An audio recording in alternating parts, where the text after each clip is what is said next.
back with the STRU podcast. And I am here with the very charming and handsome and knowledgeable Richard Fertig. Hi, honey. Hi, how are you? Thank you. Yeah, nice yeah. to see you again. You It's been a long time since I've seen you. I've missed you terribly. I know. No, but that's actually a really wonderful thing, right? We spend all day, every day together. All day, every day together. Very new for me. I don't know about you and your prior relationships, but it's been amazing. It's new, yeah. So nonetheless, nice to see you again. You too. So what's going on? Talk to me. So, super exciting stuff. We are starting a new business, which, I mean... Hold on. We have started. A new business. Come on. We have started a new business. I am exceptionally excited about this business. I think that, one, it utilizes relationships that I have established and built throughout the community over the 16 years that I've lived here, as well as I love the product. Well, maybe a little too much, but good news is you can be our client. You yes. can be a customer. Well, I'm not gonna. Well, I mean, yeah. Why not? You love it. Well, tell them what it is. You've just been teasing it. Why don't you share with the audience what the new business is, what this product or service that you love? Yeah, no, I would love to. The new business is Jackson Hole Dream Cars. And it actually, the conversation started because we saw on the Facebook group that some of our attendees in, it was Miami, we're introducing Turo into their Airbnb. And so they kind of thought that would raise the bar a little bit. So you and I started speaking to whether or not we should do that.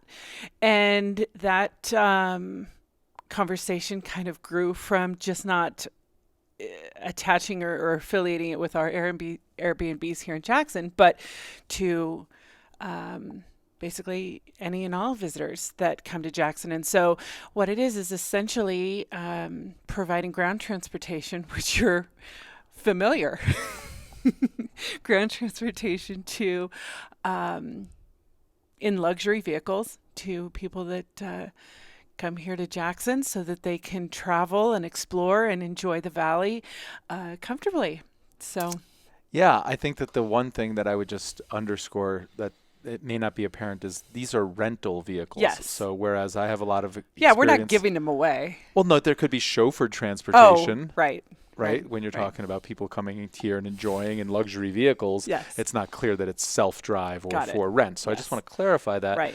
I do have a business that I've had for a decade plus, which is focused on chauffeured ground transportation. So I have a fair amount of knowledge about, running fleets and ground transportation and the logistics and the operations and the human resources. And because I have all of that experience, I do not want to repeat it. Yes. And so I find the ownership of this business more aligned and congruent to my why. We like traveling in really high-end vehicles personally, really safe vehicles in addition. Totally. And here in Jackson Hole, one of the wealthiest valleys, communities in the entire United States of America, like many things, there's far more demand than there is supply. Yes. And so we find people flying in on their private jets and, renting like a Toyota Camry with, maybe all-wheel drive. There's Right. just not enough high-end four-wheel drive Suburbans, Escalades, Range Rovers, Jeeps, and things like that. And it's Right. largely because, some of the larger companies that service the Jackson Hole community, like Hertz and Dollar and so on, they've got systems and processes in place, and this is a very seasonal location. So you've got really lots of demand in summer and lots of demand in winter, but then there's 2 seasons that are completely practically dead. And so Right. they would have all this fleet here that they would have to move and relocate. And so I think for them, it doesn't necessarily make sense. But, sometimes when you build things for yourself and you go for a really niche, a small opportunity, it can be extremely lucrative and extremely Right. successful. It's kind of like Airbnb, we have a really successful Airbnb business here in Jackson Hole and in Fairhope and in Crested Butte, Colorado, and in other locations, but it doesn't make sense for the Hilton or Hyatt to come in and put up a 300-room hotel. Right. So it may not make sense for Hertz or Dollar to bring all these Cadillac Escalades and Range Rovers over here. It might not fit their business model. It may not fit their, price point, whatever. It doesn't matter. That creates an opportunity for nimble, quick, young entrepreneurs that are, into high-end cars and traveling around in safety and comfort and luxury. And, really what we're allowing people to do is live here in Jackson Hole and roam around and go to Yellowstone and do all these things safely in a vehicle that's probably more consistent to what they have in their garage that they just left, Right. versus being in like a rental car. Right. Right. Yeah. And I will mention that the only reason that we're really able to do this is because we're partnering with the operator. That's exactly right. And that was sort of my point, right? That because I learned all of these challenges in Brilliant Transportation about fleet and maintenance and compliance and safety and regulatory and all of this stuff, I don't want to repeat that. I'm very happy with the life that we have. We've designed this incredible life where we basically go to different locations. We chase the season and the activity. And so we're skiing in winter in Jackson, and then we'll be kiteboarding and surfing and doing other activities in the Outer Banks of North Carolina in the spring and in the summer. And then we'll go to Costa Rica and Nosara, where we will do yoga and surf and so on. And so it's just this incredible life. Right. And the last thing I need is a headache and a problem and an operationally challenged business that's not generating a lot of cash.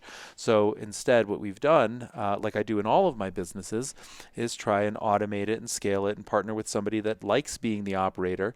And that's where your relationship comes in. You've got introduced us to Bobby, who's a great guy, and we're thrilled to work with him. But he's the hands-on operator here. He runs a really high-end detail shop here. He details private jets. He details private car collections. He's very knowledgeable. He's been on Turo himself and had great success. Mm-hmm. And, it's a really complementary relationship in the sense that he knows and likes the operations end of it. He's capital constrained. He might be strategically constrained and not have a lot of ground transportation business, but he'll get it quickly. Right. And he provides us exactly what we need. We have the capital, we have the knowledge, we have the skills. We just don't have the desire or the time to operate it every single day. Right. And so he'll do that for us. Right. Which is fantastic. It is. And I will say additionally, it's been really fun because you've kind of charged me with creating the pamphlet that we're going to give to the different, hotels and property management companies, so on and so forth. And so through relationship here in Jackson, this woman that owns this beautiful and totally dangerous boutique store in town that I've known for years, her son just graduated as a graphic designer. And so he has created the pamphlet for us and designed that. And I think it's really, really sharp. So yeah, it was a great opportunity for him. He was super, super stoked and really thrilled to have the work. And yeah, I think it's going to be fun. It also feels great to give people opportunities. Totally. Right? I mean, he's a young college graduate and he's Right. looking to get into this graphic design. He's highly talented and skilled, and just feels great to give people opportunities that they may not have otherwise. And the brochure that he designed is, beautiful, and it really Totally works very well. So we have a website, we have a brochure, we have relationships, we have contacts, we've got the insurance filled out, we've got everything all buttoned up. We've got 3 vehicles that we're launching with, and we're really excited to go. I think it's going to be wildly successful. We've communicated with the Aman Hotel and the Four Seasons Hotel and all the property managers and friends. I hate to say this, and it's going to sound sexist and so on and so forth, but it's true. When you have somebody who has really great relationships, that's a beautiful representation of the organization and can put your best foot forward.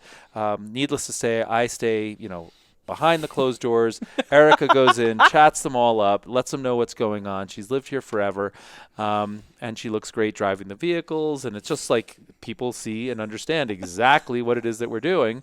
So, it works out really well. Thank you. I do want to just say the evolution of the concept for me has progressed over time, as you would imagine.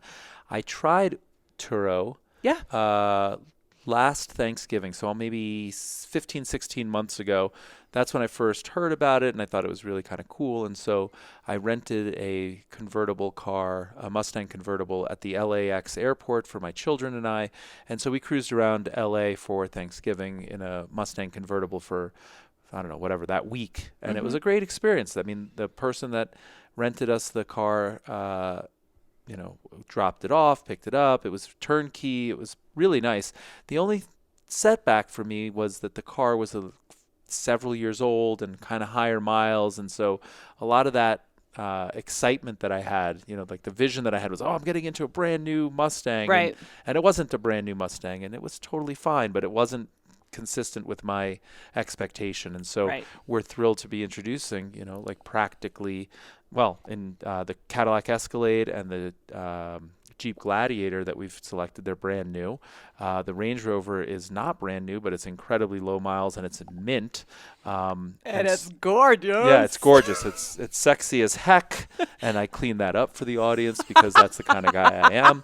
But no, it's incredibly sexy. It's two-tone, white with black matte and like white trim on the inside, and it's just black matte wheels. It's the kind of vehicle that somebody flying in on a private plane would enjoy. But my point is just we thought we might get started with the Turo and connect it to our Airbnb just as a way to really enhance sort of the experience and differentiate ourselves and so on. And I quickly realized that that wasn't enough for me to take the business risk, right? Like just enhancing my Airbnb strategy wasn't enough to, spend hundreds of thousands of dollars on vehicles.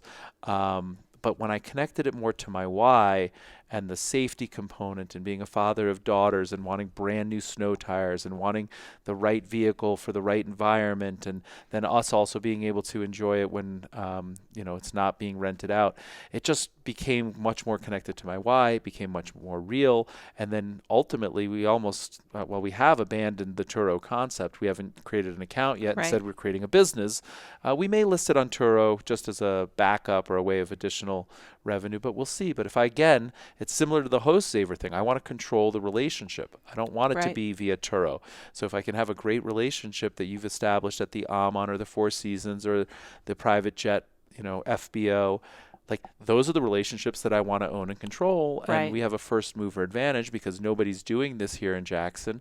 And so I don't know if this is going to be a big business, a small business, or it'll flame out. But if I were a betting man, which I'm not, I think 10 years forward, it's going to be far bigger than these three cars. Yes. And we probably will be not only quite profitable, but quite pleased that we took the small business risk today so that, a decade from now, it's something of lasting value and power and brand. And, I could sell it. Agreed. Right? Right.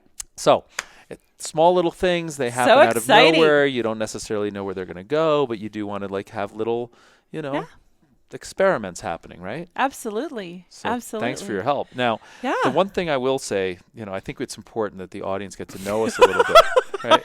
Like the purpose of the podcast is we spend an hour on each podcast, and people get to see us so they can see how we interface and look at each other and so on and so forth. And so I just want to share with the audience, my initial impressions of the Bossi lady and this business that we've started. Yes, and do tell. Yeah, it reminds me, for those of you that have seen the movie Scarface with Al Pacino, one of the finest films of the 1980s. You may not have been, watching movies back then. Rated R movies in the 80s anyway. But anyway, there's a famous line, and for those of you who have seen Scarface, you'll follow it. For those of you who don't know, it's about cocaine dealers in Miami. And Al Pacino says, wait, is that the one that's like, welcome to, or let me. Yeah, go ahead. Do it. Go ahead. I'm so glad this is on film. You guys see how tough. Go ahead. What is it? Welcome to my little friend. Say hello to my little friend. Say hello. Say hello to my. Say hello to my little. It. No. Oh, so she hasn't seen it, and that's but why I she think it's doesn't like know. a meme or something, right? Probably. Yeah, that's what it is. In any event, the point that I'm trying to make is just Al Pacino has, in his infinite wisdom in that movie, a classic line which may resonate, which is, don't get high on your own supply.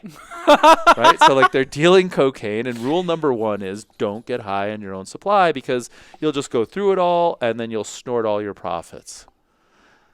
The Bossi lady, she kind of likes the Range Rover. Oh my gosh, I love it. She kind of likes the Range Rover. A lot. And so, you know, I'm having some difficulty getting this thing over to get the brand new. We spent almost $2,000 on these snow tires, but I'd have it no other way, right? Like, I'm not putting my name and my clients and our business at risk with tires that are anything but. But he's totally fine putting his girlfriend in a car that doesn't have snow tires. No, I'm not perfectly fine at all, and that's sort of my point. She just can't stay out of it. And by the way, they're all season tires. They're very safe. Totally they're very fine. sound. Right. I'm just, I go to that next level, especially when it comes to ground transportation. In over 11, 12 years at Brilliant Transportation, we've done tens of thousands, maybe hundreds of thousands of trips, tens of millions of dollars in revenue, and we have a perfect track record, perfect safety record, 0 incidents, 0 accidents. So this is not an area where I mess around or save pennies. Lives are at stake, and so I take it seriously. So I would never put her in a vehicle that's not safe or sound. I know. It's perfectly great. It's got 4-wheel drive. It's a wonderful ride. The tires are perfect. But for our business, we need brand new snow tires. These are 22-inch wheels. They're Pirelli Scorpion. They cost about $2,000. So like somebody took my arm off. They're getting installed tomorrow. And, because they're getting installed tomorrow, Erica's like, oh, I get to use it tonight. Right. In any event, Yes. she loves the car. Loves I the love car. that she loves the car. Yes. But it's a business, so we're not going to get high on our own supply. Yet. No, I'm kidding. Anyway, what else? Much. Right, not get high much on our own supply. Right.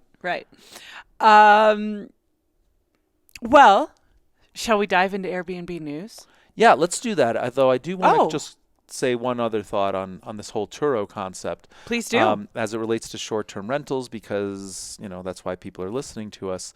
In That's why? addition, well, I mean, we're very Just entertaining kidding. and so on. But the other thing that I would say is this all started with the video that you and I made in Costa Rica, where you detailed out, I think it was like the top 8 things that Airbnb hosts could do to augment and increase their business revenue. And so Erika and I use Asana, which is an app. It's a free app, and it's a really great way to create tasks and projects and communicate back and forth and update each other. Organization, right. Yeah, so it's a really great system. I've used it at Brilliant Transportation for years. You've used it at Signature, her prior company, with other clients. And so if you're looking for a way to communicate with, whatever, your staff, your family, your helpers, whatever, project management, Asana is a good way to go. Absolutely. And so Erika, in the course of the next couple of months, is also going to be drilling down on those top 8 things. She's got wonderful relationships here in Jackson Hole with,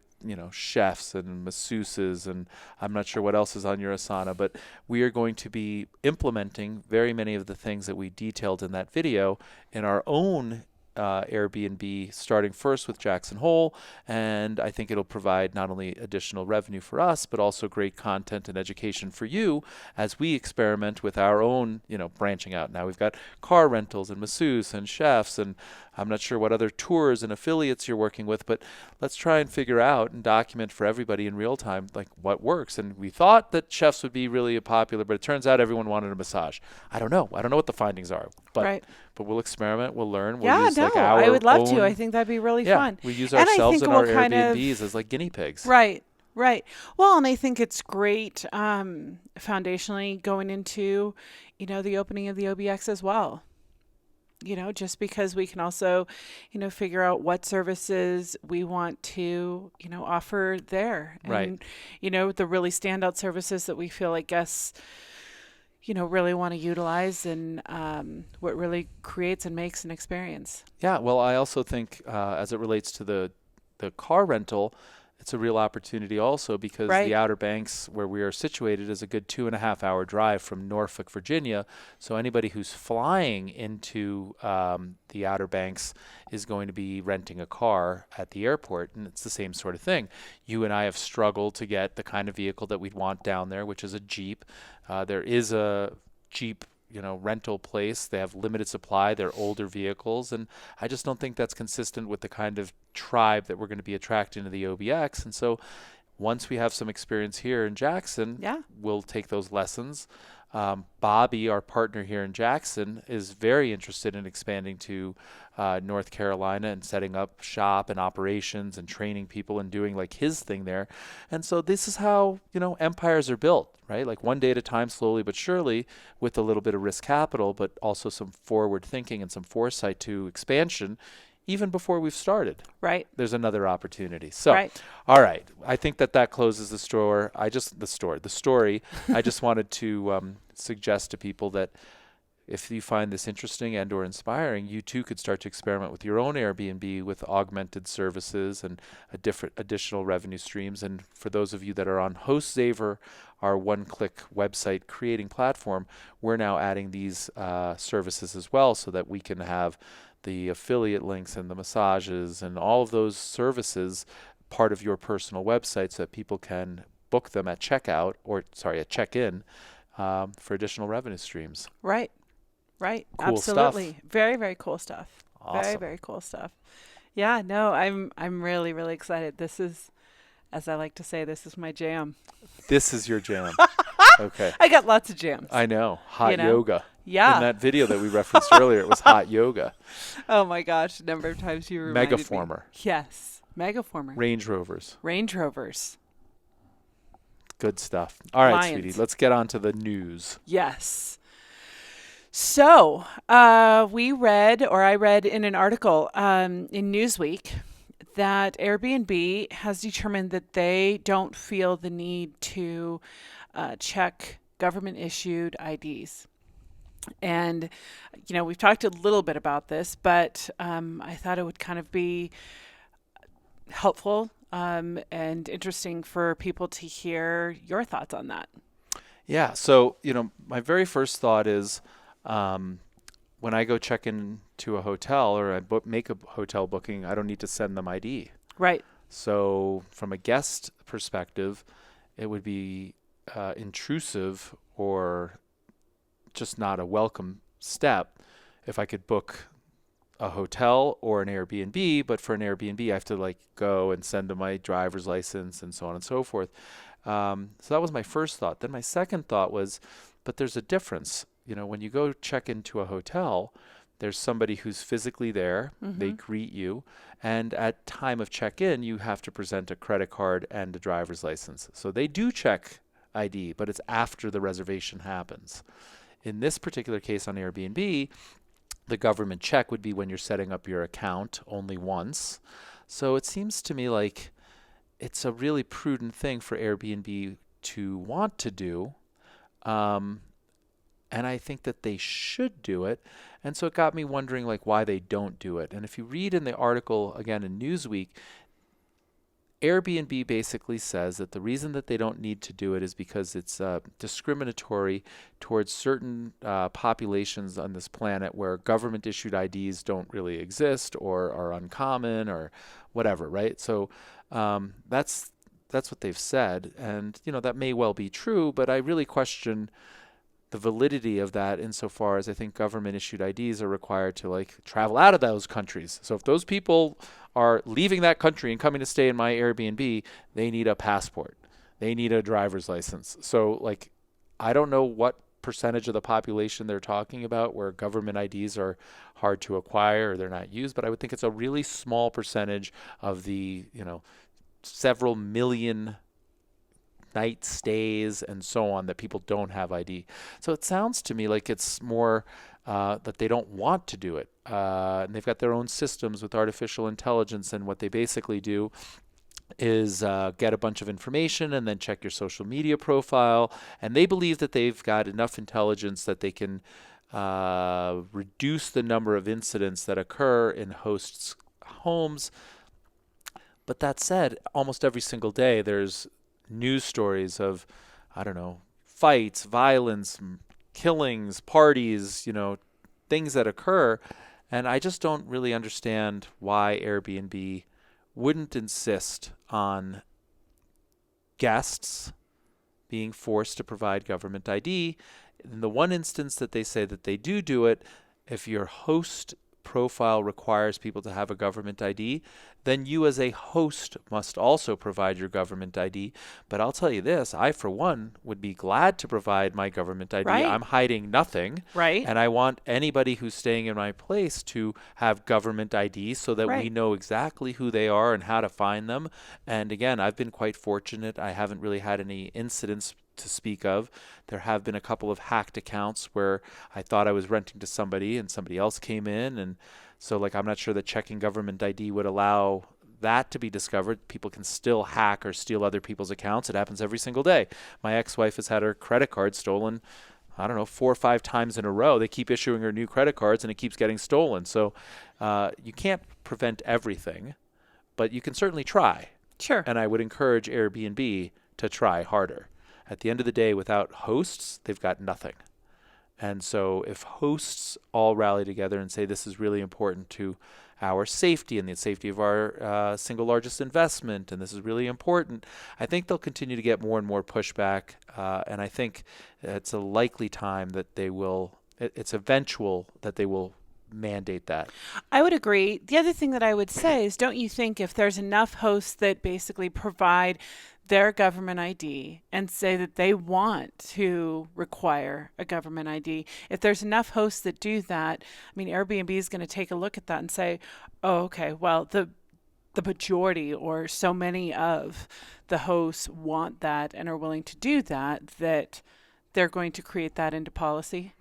Well, I think we're there, but they're electing not to, right? That's the whole point of the article. I think that the entire hosting community would be happy to give their ID and require people to provide ID. For whatever reason, Airbnb is pushing back for it. But I do think in 2020, when they do go public, these are the kind of things that are sort of Right. like on the edge where Right. the, cool culture, young culture, Silicon Valley, unicorn, we're 35 and we're billionaires and we think this way, quickly gets replaced with a real CEO with real experience, with real strategy, and they've got risk management and all these new people and things managing this public company. Right. And this, I think, is just a matter of time until it must change. I don't know how long that time period is, but I think it does in fact change. And I think that should change, and it makes the platform all the more safe and secure. Totally. I mean, if you think about it, imagine it's insane. Think of all the different restrictions we have on travel after 9/11 and all of this different security measures, and you can't have food and you can't have water and you have to take your shoes off and you take your belt off and you do this and you do that, and we've got different things change. And generally speaking, it's an unfortunate statement, but people's civil liberties and rights will eventually start to erode in the greater good for the protection of the community. So I think Airbnb will change this policy. Right now, they're kind of we got the artificial intelligence and it works just fine, and we've got social media accounts and so on and so forth. But there will come a point in time where people won't tolerate the parties and the drug use and the broken laws and all of the terrible things that do happen. It could be avoided to some degree. I mean, there's plenty of people who will give will give a real ID and still party. Right. You know what I mean? Just giving an ID doesn't mean that they're on their best behavior. Right. But I think overall it does help things a lot. Agreed. So I would encourage Agreed. Airbnb, if you're listening, friends, do it for all of us. Your business will grow. Yes. You may think it'll be smaller or less off, or you're disadvantaging certain people, but watch, when you make this platform super safe, super secure, super responsible, your business will grow. Agreed. Yeah, absolutely. Cool. Absolutely. So that's the news. That's the news. And now we go to dun-dun-dun-dun, Q&A. Dun, dun, dun, dun. Dun-dun-dun-dun. Wow. Sweetheart, I've never heard that before. Listen, we're mixing it up. We're Wow. mixing it up. Yeah. I like it. Yeah. Who knows what it'll be next time? Who knows? Who Friends, knows? you've got to stay tuned just for the Bossi Exactly. sound Just to hear the effects. transitions. Hi, Richard. Hi, Erika. It's Samantha again, Sammy Rogers. Hey, I don't know if you've covered this yet, but have you talked about how far out is the ideal amount of time to open up one's calendar? My competitors don't have it opened up a year or even 9 months. Most of them have 6 months. So I'm wondering if that would be advantageous for me to open up my calendar beyond 6 months. How far do you keep yours opened up? I don't know. I guess because I didn't know about pricing, I didn't have it open that far. But I'm thinking maybe I should, because if someone goes to look and puts that in those dates, I wouldn't even pop up in the search results. So I'm thinking of extending my calendar out. So that's my question. Thank you. I've got to go find those podcasts and start listening to them. Thank you so much. Bye-bye. Awesome. Okay, so Sammy has a question about. Great. I know she has a question about how far in advance should the calendar be open. What do I do? Does it give her a competitive advantage or a disadvantage? She's looked at what her competitors do, and she has a pretty strong sense that they don't actually keep their calendar open a year in advance. And what I would say is this is a great question. And in fact, something that we were dealing with just today with none other than your dad. My dad, Mr. So very Bossi. timely question. That's right. And here's what I would say. As the competitive nature and landscape of Airbnb and short-term rental hosting evolves, pricing is dynamic in and of itself. So I use dynamic pricing, but I'm finding the pricing characteristics and the way that I think about it, I need to adapt and be more quick. And so Hardik and I look at the pricing on a daily basis. And the reason that this is happening is that dynamic pricing is becoming just the norm. So if you're not on dynamic pricing, you are at a competitive disadvantage. You are either taking way too little money and or have too much occupancy. But as more and more people get on dynamic pricing, and property managers and people that have dozens of units are competing with you and they're using dynamic pricing, what used to be a nice to have or a competitive advantage is now sort of the norm. Right. And if you're not at the norm, then you are below the norm. So dynamic pricing has changed the game significantly, which relates to your question on calendar management in the following sense. The way that we used to use dynamic pricing was more set it and forget it. And now, as I indicated, I look at it every single day. And now within that learning, we're using different methodologies. And so let me try and share it with you. The right way to do this, at least on Beyond Pricing, which is the one that I use, and we'll include a link in the description below. Charles, you got that? Is the following. You set a base price, and then it adjusts based on supply and demand, up or down. They recommend, and I see this in my own listings, to consider your booking window 90 days or less. As guests become more and more knowledgeable about Airbnbs, as there's more Airbnbs on the market, guests are now able to have a greater selection, and they're worried less about things selling out. And so human nature is to give themselves as much optionality and flexibility and not book the lodging until they know they're going. Right? So the days of I'm booking it a year forward are over. People are kind of they'll be lodging wherever I want to go, and so I'll figure it out as we get closer, and that way I know that my kid isn't sick or my job won't let me go. I don't need to reserve it so far in advance. So my pricing strategy is counter to what most people would do, or certainly the beginners. I like to be one of the last people to book in my community. Why, you may ask? Well, that's the most profitable. In exchange for me being open and having more vacancy and feeling like I'm not going to get the booking, when I do in fact get the booking, it's at a higher price point, and since my costs are the exact same, that higher price point translates directly into profit. So in exchange for the discomfort of saying, I'm looking at my February calendar and it's wide open, knowing full well that other competitors of mine are getting booked, that's clearing, I'm betting on somebody coming later, being less price sensitive, having less selection, less supply, and my listing is there at a higher price point, and I bet that they book it, and that happens every single day for me. So I have an approach that makes a lot of sense for me and my risk tolerance to not worry about occupancy, instead focus on profits. You've heard me teach about that, but not everybody can enjoy the same risk tolerance that I do. So that's the optimal window for me to book. But I do keep my calendar open for a year, Sammy, and the reason I keep my calendar open for a year is exactly as you stated. There are people in this world that either, it's kids' school vacation, or it's tradition, or it's 4th of July, whatever it is, they like to plan far in advance, and I do a very... Or it's a special event. Yeah, I mean, there's totally rational reasons why people will book in advance. It's just becoming less the norm. I think 10 years ago, before Airbnb, people used to book, every spring break or every summer, or just wanted to have that certainty of what it was that they were doing, because there wasn't Airbnb, so there was only hotels. Right. And there was a few Airbnbs, and there was more Airbnbs. Now there's a lot of Airbnbs, and so people have adjusted their booking framework. But some people, for a variety of reasons, all which are valid, do in fact like to book far out in advance. I do want my listing to show up, as Sammy indicated, but here's the beautiful thing. I then charge a premium for listings that book, say, 100 days out or more. And again, So if you don't want to pay a premium for one of Richard's properties, there's a very small sweet spot in there, which is no, you're just not booking my property. You book last minute, it's at a premium. You book far in advance, it's at a premium. Right?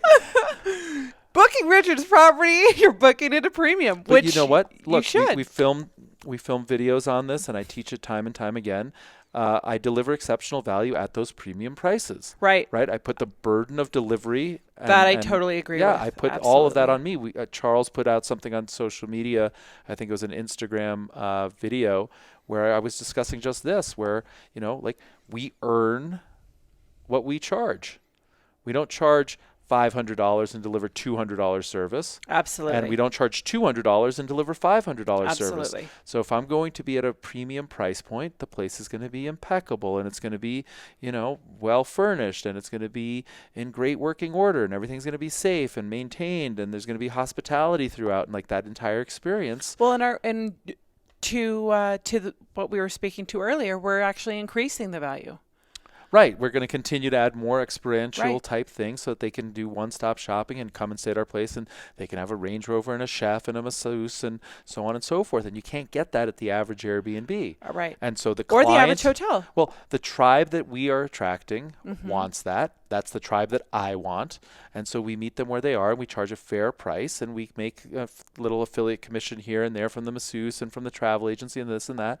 So, it compensates us for our time, but it makes a great guest experience. And so my point, Sammy, in all of this is just, I believe in having the calendar open. I personally list mine for a year out in advance, not more than a year. Not many people can do it for a year. Part of your reason your competitors don't do it is they don't necessarily know whether they're going to have their unit or not, or whether they're going to use it themselves, or whether they want to rent, or so on. Right. So most people that are hosting today aren't doing it full time and aren't doing it as a business. They're doing it as a side income. And so a lot of the listings right now, they get put on when people know that they're not going to use them. I'm a professional host. I have multiple properties. I can't possibly live in all of my properties for the entire year. So I just figure out where we are going to be, and the excess inventory where we are not is listed for 12 months out. And using the best practices that we've learned and discovered with dynamic pricing, I charge a premium for the proximity of the stay when somebody's booking last minute, and last minute is like 30 days or less. Or I charge a premium when somebody wants the certainty, like I really want Richard's place. Exactly. Right? If somebody really wants my place and they really want to lock it up, and that's when they must travel, and it's, prime season, Jackson Hole, let's say, 4th of July, or last week in July, or first week in August, like really prime periods. If somebody says, this is what I want, this is what I need, this is what's going to make my vacation and my family time together great, that's wonderful. It's for rent. It's available. It just is at a premium. Right. And all things being equal, and the reason that that's important is in these dynamic pricing engines, and this is what I explained to your dad earlier today, they're looking at supply and demand. Right. So not many people are booking out, say 9 or 10 months out. Right. And if there is a lot of supply, there's not a lot of demand. So the math, and that's all that these dynamic pricing engines are, is math. They're algorithms. They take a look at it. They're not saying, oh, this person wants the certainty of Richard's place, and so we're going to increase the price. Right. What they're saying is, I took a look at the calendar 9 months out, and there's 1,000 Airbnbs for rent, and there's only one person requesting, so they're naturally inclined to reduce the price. Right. that said, they're aware that that like syndrome exists, and so they give you the opportunity to create a rule that says, I want to increase my prices by 20%, 30% for 90 days and further out, or 100 days and further out. And again, you just have to experiment with it. And I've gotten to this place through that experimentation. But I think it's a great question, Sammy. Thank you so much. Absolutely. It was a great question and, you know, very relevant. And I will share with you, I mean, it's unfortunate because, and I actually, I don't know how this resolved in the end, but, you know, this person that wanted to go and book Dad's house, I think wanted the certainty of booking his house and would have paid whatever that looked like. But because he wasn't necessarily prepared for that, that was initially set up as a very discounted rate for a time that I think is going to be incredibly popular and that he could get far more. So right. And I think that the one thing that bears mentioning for everybody who's listening or watching is the key thing that Erika said there is we think. Right? Like we don't know. It's a new area for us. It's new for your dad. So we're learning, you know, think of year one as just learning. We want it to be as profitable as possible and as fun as possible. But the main thing that I want to encourage Mr. Bossi and everybody that's new to the platform to do is to think of year one as just a learning year, right? Like you go to high school, you learn how to be in high school. You then graduate and you go to college, you learn how to be a college student. It's not so much about, you know, all of the education. It's just, I want to learn. I want to learn what to do well, and then I'm going to do it better the next year. And so we hypothesize that late August, which is when this booking occurred, is a really popular time in Lake Tahoe.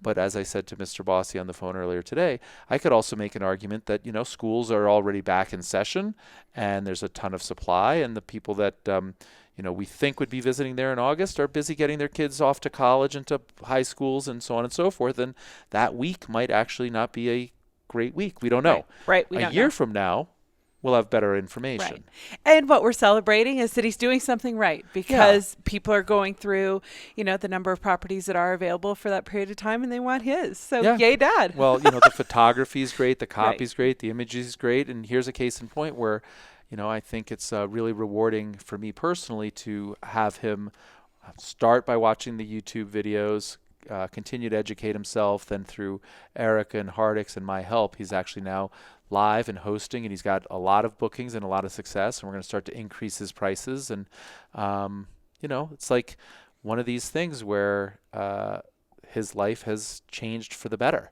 It was a theory and a hypothesis, and he didn't know if he could afford it and whether he should do it and how much risk, and his wife was concerned that this might not be the right thing to do given the fact that they're trying to retire, and all these totally normal, very valid concerns. He had a little bit of education, a little bit of faith, a lot of hard work, some risk capital went in there, some really difficult discussions between and amongst them and so on, and just went for it, and it's working really well. He's got a lot of bookings at really high prices. Those that are happening during the ski season now are at prices higher than he even believed. And you're crying. Wow. So in any event, it's extremely rewarding, the work that we do, and it's really nice to see that full feedback loop. One of the challenges that I have and I fall prey to all the time is I spend an incredible amount of time and money and energy on short-term rental university to grow other people. Now you're making me cry. And I don't always see the results. And so it's been very gratifying. Thank you, Mr. Bossi, for your first-hand look over your shoulder as to what's possible. Thank you. Well, on behalf of all of us, thank you. Very welcome. Very, very welcome. So that's what's going on. And let's wipe your look. I bet this camera can pick it up. Come here, sweetie. All right. Well, until next time. I mean, it's always a pleasure. Right? These podcasts are a lot of fun. I really appreciate everybody listening, and I know they go, you know, for extended periods. This one's nearly an hour long, 50 minutes or so. But you know what? These are helpful discussions and topics that we wouldn't cover in a YouTube video, certainly not at this length, and not just in a normal, you know, discussion format, right? Like this is very discussion oriented, which just brings a different level of pleasure and joy. You know, one of the things about the YouTube channel is I've got this really hard ass editor who's like, take it again and chop it up and give me the top 3. No, I'm just teasing. It's really, actually, to be candid, I really very much appreciate Charles's direction, and he's helped grow me tremendously in front of the YouTube camera.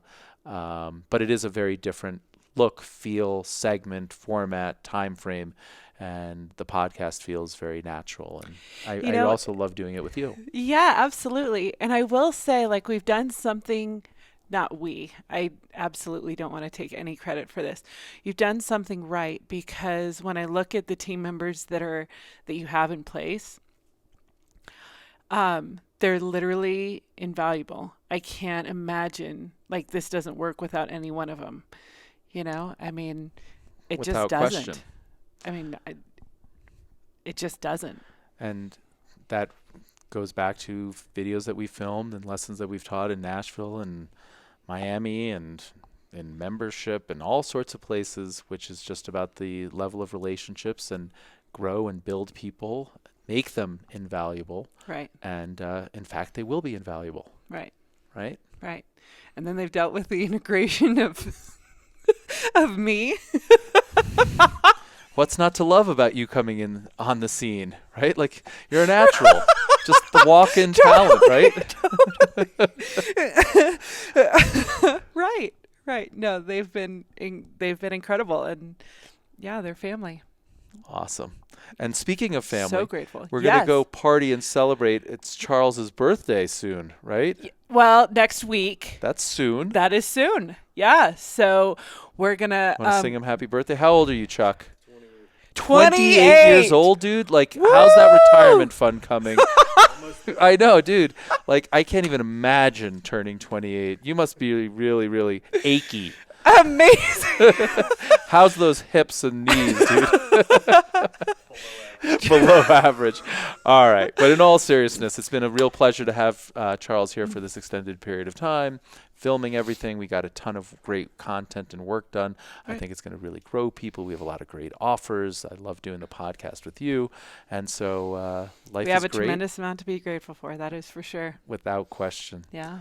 All right, friends. All right. Until the next time. Until next time. Happy hosting. Happy hosting. Ciao.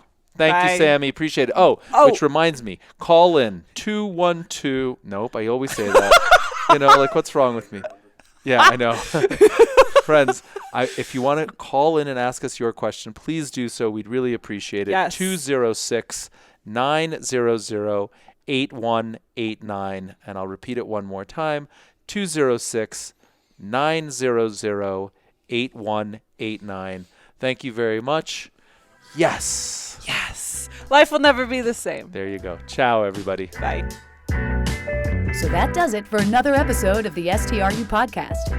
As always, all links mentioned are in the show notes below. If you're serious about short-term rental investing, be sure to check out str.university. Till next time.